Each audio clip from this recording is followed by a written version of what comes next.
आजकल के ज़माने में जैसे कि हमने इस फिल्म में भी कहा है कि अकेलापन सबसे बड़ी बीमारी है। सब भीड़ में रहते हुए भी, पूरे सोशल मीडिया के अंदर रहते हुए भी, कभी-कभी आप रात को जब अपने सर तकिए पे रखते हो, तो आपको ये सोचने में मजबूर हो जाते हो कि भाई मेरे नज़दीकी और करीबी लोग क्या उतने ही मुझे पसंद करते हैं जितना मैं उन पे निर्भर हूँ। और उस अकेलेपन को उस लोनलीनेस को एड्रेस करती हुई ये फ़िल्म है, जहाँ पे हम कह रहे हैं कि आप जैसा कोई अगर हमारी ज़िंदगी में हो जाए, तो शायद वो अकेलापन की जो बीमारी है उसका हमें दवा मिल जाए। मुझे विवेक ने कॉल किया था जो हमारे फिल्म के डायरेक्टर है, और उन्होंने सिर्फ मुझे पहले मोटा मोटी बताया था क्या है, और उन्होंने फिर मुझे स्क्रिप्ट भेजी।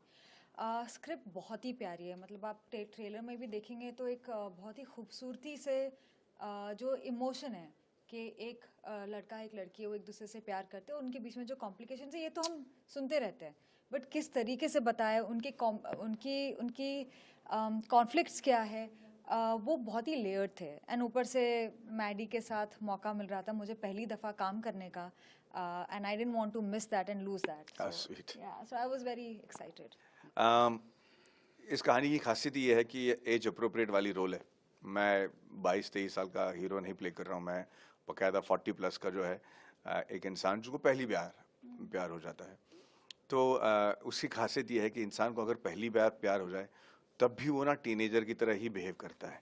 उनको देखने में थोड़ा अजीब लगता है, पर वो खुद ही एहसास नहीं करते। हो सकता है कि असली लाइफ में वो बहुत ही हाई अचीवर हों, बहुत ही कंट्रोलिंग हों, बहुत ही पावरफुल इंसान हों, पर अगर पहली बार उसको प्यार हो जाए तो मक्खन की तरह पिघल जाता है, और ये तो फिर भी बहुत ही साधारण सा इंसान है। तो रहना है तेरे दिल में से लेकर यहाँ तक का जो सिलसिला रहा है, जो सफ़र रहा है, उसकी खासियत ये है कि बहुत ही एज अप्रोप्रिएट है, और मुझे ये बात बड़ा अच्छा लगा। और दूसरी बात ये है कि कुछ लोग कॉम्प्लिकेटेड होते हैं। अगर आप बॉम्बे में रहते हो या आप रोज न्यूज़ पढ़ते हो, आप ब्रेकिंग न्यूज़ ही अगर आप पढ़ते रहोगे, तो आपको ये लगेगा कि प्रलय आ गया, अब तो ये दुनिया का बचना मुश्किल है कि नहीं। हर एक बार जब आप करेक्ट। ब्रेकिंग न्यूज़ पढ़ते हो तो आपको लगता है कि बर्बादी हो गया भैया, पता नहीं क्या कब हमारे सर पे मतलब बॉम्ब गिरने वाली है। पर इसके अलावा भी एक दुनिया है जहाँ चीज़ें थोड़ी नॉर्मल। नॉर्मल होती हैं, स्लो चलती हैं। छोटे-छोटे गाँव में चले जाइए, वहाँ पे अगर आप लोगों से मिलोगे तो उनको लगेगा कि हाँ भाई, अभी भी इंसानियत है, लोग हैं। हम 5 साल, 6 साल आगे की ज़िंदगी देख पाते हैं, उसके लिए हम तैयारी कर सकते हैं। तो वैसे माहौल में जब आप किसी इंसान से मिलते हो और उनको प्यार हो जाता है, तो वो किस तरीके से इस प्यार को ट्रीट करते हैं। जैसे इस फ़िल्म में एक सीन है, जहाँ एक लड़की से मिलने के लिए ये भाई साहब को जमशेदपुर से कलकत्ता तक गाड़ी में जाना पड़ता है।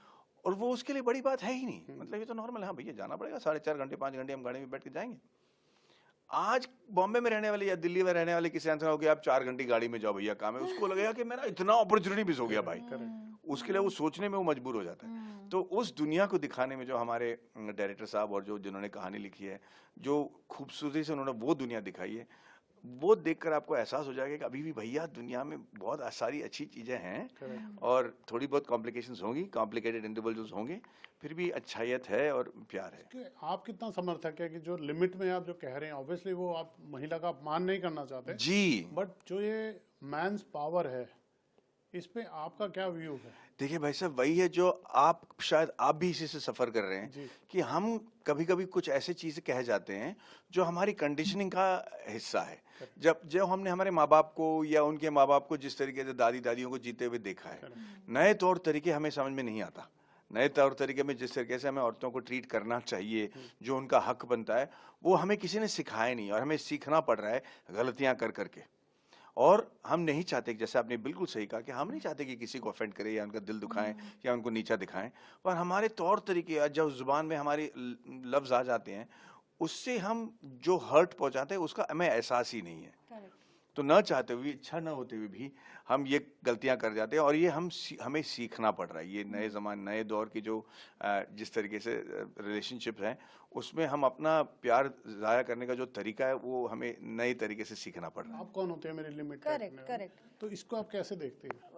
वुमेन एम्पावरमेंट बेसिकली ये है कि हम इक्वालिटी ढूंढ रहे हैं, इमोशनल इक्वालिटी। ऐसा नहीं है कि हम एक दूसरे से फिजिकली फाइट करने वाले, वो तो मुझे पता ही है कि एक मर्द ही मेरे ही is going to overpower me. So यहाँ पे एक इमोशनल हम इक्वालिटी की बात कर रहे हैं। और जैसे ये कह रहे हैं कि कोई जानबूझ के आपको ये नहीं बता रहा है कि कंट्रोल करने की कोशिश नहीं कर रहा है, वो एक कंडीशनिंग है और वो एक इनोसेंस से आती है। एक होते हैं जो पेट्रियार्कल होते हैं, जो अग्रेसिव होते हैं, बट यहाँ पे हम उस मर्द की बात नहीं कर रहे, हम एक बहुत ही इनोसेंट मर्द की बात कर रहे हैं जो एक्चुअली प्यार करना चाहता है, पर उसकी कंडीशनिंग वैसी है कि उसको रियलाइज ही नहीं हो रहा कि वो जिस तरीके से प्यार कर रहा है वो शायद बराबरी का नहीं है। तो यहाँ पे हम वो इमोशन से जूझ रहे हैं एंड वो इमोशन को डील करने की कोशिश कर रहे हैं बहुत ही प्यारे तरीके से। और मुझे लगता है ये फिल्म देखने के बाद ना काफ़ी मर्द समझेंगे भी कि यहाँ पे हम किसी को दबाने की कोशिश नहीं कर रहे। हम ये नहीं बोल रहे कि मर्द गलत है या मर्द रॉन्ग है या हमें ये चाहिए हम वो चीज़ के बारे में बात ही नहीं कर रहे हैं। हम बहुत ही छोटी चीज़ के बारे में बात कर रहे हैं कि इक्वालिटी, वो कहाँ इधर जा रहे उधर जा रहे, यहाँ पे हम उसकी बात नहीं कर रहे कि तुम ये मत पहनो, तुम इससे बात मत करो, तुम उससे बात मत। हम बहुत ही गहरी और बहुत ही अलग चीज़ों के बारे में बात कर रहे हैं। हम प्यार वाले सवालों की बात नहीं कर रहे। वो तो मर्द भी पूछता है, औरतें भी पूछते हैं कि कहाँ हो, आपने मैसेज नहीं किया, कॉल नहीं किया, बिकॉज यू वांट लव। आप चाहते हो कि आप अपने पार्टनर से कॉन्स्टेंटली टच में रहो। मैं खुद चाहती हूँ, मैं तो कॉन्स्टेंटली मैसेज करती हूँ, मेरा पार्टनर भी करता था। चलो, आप लोगों का प्यार बना रहे, आपकी फिल्म बहुत लोगों को पसंद आए। हमसे बात करने के लिए बहुत शुक्रिया। Thank you you. So much, Thank you, thank you.